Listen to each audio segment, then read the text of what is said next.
1500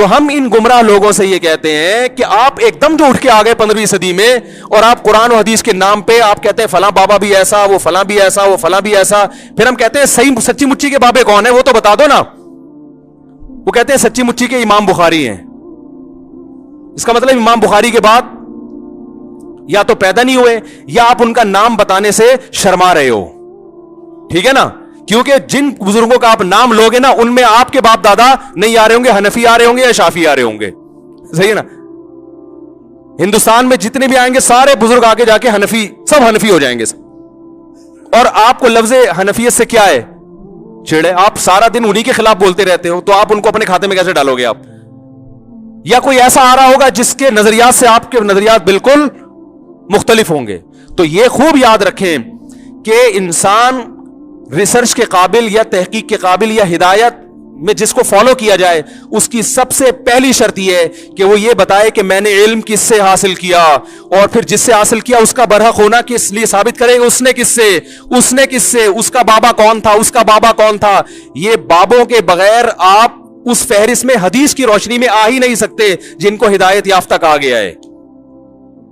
نہیں یاری بات. تو یہ جو کہتے ہیں نا میں بابی نہیں ہوں, یہ خود اپنی گمراہی پہ مور لگا رہے ہوتے ہیں. ہاں, بابوں کی there are two types of باباز, گمراہ اور اہل حق. تو آپ نے ہمارے والوں کو تو سب کو گمراہ قرار دے دیا, تو آپ اہل حق دکھائیں, ہم ان کو فالو کرنا شروع کر دیں گے. سمجھ رہے ہو نا. جیسے ہم غیر مسلموں سے کہتے ہیں کہ محمد صلی اللہ علیہ وسلم معاذ اللہ اگر جھوٹے ہیں, تو اللہ نے اپنے بندوں کو, اللہ براہ راست تو ہم کلام ہوتا نہیں ہے. وہ بھی غیر مسلم بھی اعتراض کرتے ہیں نا, نبی نے یہ کیا, نبی نے یہ کیا, نبی ایسے تھے, معاذ اللہ الزام لگاتے ہیں. ایک 9 سال کی بچی سے شادی کر لی, ہم اس کے دلائل دیتے ہیں بھائی یہ اس کلچر میں معیوب نہیں تھا, اور اس کی کیا کیا حکمت, نہ یہ تو معاذ اللہ ایسے تھے. وہ بہت سارے اعتراضات کرتے ہیں. تو ہم کہتے ہیں گل ویلے دی تے پھل موسم دا. مختصر بات یہ کہ اللہ اپنے بندوں سے ہدایت جو دی ہے, یا تو اللہ کا بندوں سے کوئی لنک ہی نہیں ہے, اس نے پیدا کر کے چھوڑ دیا. یہ تو عقل نہیں مانے گی نا. خالق اور مخلوق کا رشتہ تو سب سے پہلے ہے. تو اللہ کن باتوں سے خوش ہوتا ہے, کن باتوں سے ناراض ہوتا ہے. اگر محمد صلی اللہ علیہ وسلم جھوٹے ہیں تو پھر سچا بتاؤ کون ہے بھائی, وہ بتا سکتے ہیں. وہ جو سچا لے کر آئیں گے نا, ان کے خیال میں اس پہ 20, اگر نبی پر ایک اعتراض ہوتا ہے تو اس پر 20 اعتراض ہو رہے ہوں گے. صحیح ہے نا. تو ہم کہتے ہیں بھائی اس سے پتا چلتا ہے کہ اللہ نے محمد صلی اللہ علیہ وسلم کے علاوہ کسی کو پنپنے دیا ہی نہیں ہے. تو جن بزرگوں سے ہم نے علم حاصل کیا, دین حاصل کیا, انہی لوگوں نے ماضی میں خدمات سر انجام دی ہے, میدان جہاد میں بھی, تصوف کے میدان میں بھی, حدیث کی خدمت میں بھی, فقہ کی خدمت میں بھی, تفسیر میں بھی, تزکیہ میں بھی. انہی کی راتوں کی عبادتیں. میں اپنے شیخ کو جانتا ہوں, ہمارے شیخ حضرت مفتی رشید احمد صاحب رحمہ اللہ تعالی رات میں تہجد میں 5 رکعت تلاوت کیا کرتے تھے, اور اتنا روتے تھے اللہ کے خوف سے کہ حضرت نے دعا مانگی کہ اللہ میرا رونا بند کر دے, صحت کو نقصان ہو رہا ہے. سمجھ رہے ہیں. آج تو سب سے بڑا مسئلہ ہے اللہ کی محبت میں رونا نہیں آتا.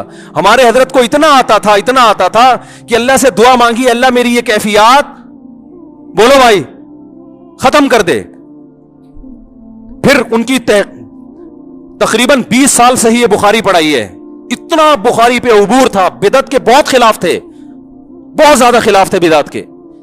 عقائد ایسے صاف ستھرے. ہم نے تو ان بزرگوں کو دیکھا ہے, لیکن نکالنے والے ان کی بھی کتابوں کو غلط توڑ موڑ کے کچھ بھی نکال کے ان کو بھی الزام لگا دیتے ہیں. اور ہم جب کہتے ہیں اس الزام کا جواب دینے کے لیے ہم تیار ہیں, سامنے بیٹھو, سامنے بیٹھنے کے لیے تیار, وہ کلپ بازی, ٹائم ویسٹنگ. تو یہ جو ہے نا بزرگ لیس معاشرہ, یہ اسلام کا معاشرہ نہیں ہے, قرآن و سنت کے بالکل خلاف ہے. سمجھ رہے کہ نہیں سمجھ رہے؟ تو آپ کو تربیت کرنی ہے, کسی اللہ والے سے تعلق قائم کرنا پڑے گا, جو آپ کا تزکیہ کرے, آپ کو تمیز سکھائے, سب سے پہلے آداب سکھائے, آپ کو محبت سکھائے, آپ کا ظرف بڑا کر دے کہ اختلاف رائے جب ہوتا ہے مسائل میں تو اس کو پیش کرنے کا کیا طریقہ ہوتا ہے. میں سمجھا پا رہا ہوں اپنی بات؟ تو ہم نے جن بزرگوں کو دیکھا, جن اکابر کو دیکھا, ہم نے ان میں اللہ کا خوف پایا. ہمارے حضرت رحمہ اللہ تعالی کا تقوی ایسا مشہور تھا کہ ان کے بارے میں مشہور تھا کہ کوئی ایڑی چوٹی کا زور لگا دے, کوئی چیز اگر ناجائز ہے نا وہ ان سے کروا نہیں سکتا. جس چیز کا ثابت ہو گیا نا کہ یہ کیا ہے, غلط ہے شریعت میں. اور بہت سی چیزوں میں انہوں نے اپنے بزرگوں سے اختلاف بھی کیا ہے, وہ ہم بھی کرتے ہیں. ان کی رائے اگر بدل گئی تو انہوں نے کہا ٹھیک ہے, لیکن احترام کے ساتھ. انہوں نے فتوے نہیں لگائے, مفتی رشید احمد صاحب فرض نماز کے بعد اجتماعی دعا کو نہیں مانتے تھے, کہتے اس کا کوئی ثبوت نہیں ہے. ان کے استاذ مانتے تھے, لیکن دونوں میں محبت, احترام. حضرت نے پورا رسالہ لکھ دیا کہ فرض نماز کے بعد اجتماعی دعا ثابت نہیں ہے, لیکن حضرت نے کلپ بنا کے عوام میں آگ, بولو بھائی, نہیں لگائی. تنزیہ جملے لکھ کے جو لوگ دعا مانگ رہے ہیں ان کو, ان کی نفرت ہے کہ ان کو تو کچھ بھی نہیں آتا. ایک دفعہ ایک عالم آئے, بڑے عالم ہیں ملک کے, وہ آئے, انہوں نے نماز پڑھائی. حضرت نے ان سے کہا آپ نماز پڑھائیں. انہوں نے نماز کے بعد اجتماعی دعا مانگی. تو ہمارے ایک مرید, حضرت کے ایک مرید نے حضرت سے پوچھا کہ حضرت آپ تو کہتے ہیں یہ بدعت ہے, یہ کیا ہے؟ فرض نماز کے بعد اجتماعی دعا کیا ہے؟ بدعت ہے. اور انہوں نے مانگی بھی ہے, اور دوسرا بدعتی کو تو امام بنانا ویسے بھی جائز نہیں ہے. تو انہوں نے فرمایا کہ بھائی ان کی اپنی تحقیق ہے, یہ وہ ان احادیث سے استدلال کرتے ہیں جس میں نماز کے بعد مطلق دعا کی فضیلت ہے, اور فی نفسی رفع الیدین بھی ثابت. انہوں نے 2-3 روایتیں ملا کے ایک مسئلہ نکال لیا ہے, تو ان کی تحقیق ہے. یہ کوئی ایسی بدعت تھوڑی جس کی وجہ سے کفر اور فسق کے فتوے لگانا شروع کر دیں ہم. کتنا اللہ نے علم دیا مگر دوسرے کی رائے کا احترام. آج آپ دیکھ لو, 4 کوئی حدیث معلوم ہو جائے نا, فوراً کلپ بنا کے سارے علماء کی توہین کرے گا. ان کو تو حدیث کا نہیں پتا, ان کو تو کچھ آتا نہیں ہے, ان کو تو کچھ آتا نہیں ہے. اور ان لوگوں کے جو مریدین ہیں وہ جتنا بابا پرست ہوتے ہیں, اپنے بابے کو جتنا فالو کرتے ہیں نا ہر چیز میں, اتنا ہم اپنے بابوں کو فالو نہیں کرتے. ہم تو بہت ساری چیزیں ایسی ہیں جو میں مفتی رشید احمد صاحب کی اتنی تعریفیں کر کے بھی ان کی ہر بات سے متفق نہیں, ان کے ہر فتوے پہ ہم فتویٰ نہیں دیتے, لیکن احترام کرتے ہیں. بھائی ان کی رائے تھی, ہماری رائے ہے. تو اللہ کی محبت اگر آپ کو ملے گی نا, پھر صحیح راستہ پتہ چلے گا. اور اللہ کی محبت کہاں سے ملتی ہے؟ بولو بھائی, اہل اللہ کی صحبت سے ملتی ہے. تو بزرگوں سے تعلق قائم کرنا پڑے گا آپ کو, آپ کے باپ کو بھی کرنا پڑے گا. اس کے بغیر آپ کا دین خشک دین ہوگا, اس میں چاشنی نہیں ہوگی. حدیثوں کے نمبر آپ کو یاد ہو جائیں گے, رفع الیدین کے جھگڑے بہت اچھی طرح سے یاد ہو جائیں گے. آمین, ٹانگیں چوڑی ٹانگیں پتلی, رفع الیدین کرنا ہے, یہ بہت ماسٹر ہو جاؤ گے. لیکن نمازوں سے خشوع و خضوع ختم ہو جائے گا. آپ کہہ سکتے ہیں عرب میں تو یہ نہیں ہوتے بزرگ, وہاں بھی ہوتے ہیں, اصطلاح نہیں ہے بزرگ کی. بن باز بہت بڑے متقی پرہیزگار عالم تھے, انہوں نے کئی سال اپنے استاذ کی صحبت اٹھائی ہے, پھر وہ ان کے نائب بنے ہیں. اور ان کے جو خاص شاگرد تھے انہوں نے کئی سال ان کی صحبت اٹھائی ہے, پھر وہ ان کے نائب بنے ہیں.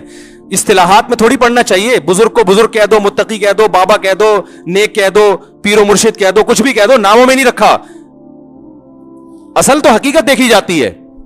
تو جو بھی اللہ کی محبت پیدا کرنا چاہتا ہے اسے اللہ والوں سے تعلق قائم کرنا پڑے گا. اس کے بغیر اللہ کی محبت پیدا نہیں ہو سکتی. اللہ سے دعا ہے اللہ سمجھنے کی, عمل کی توفیق عطا فرمائے.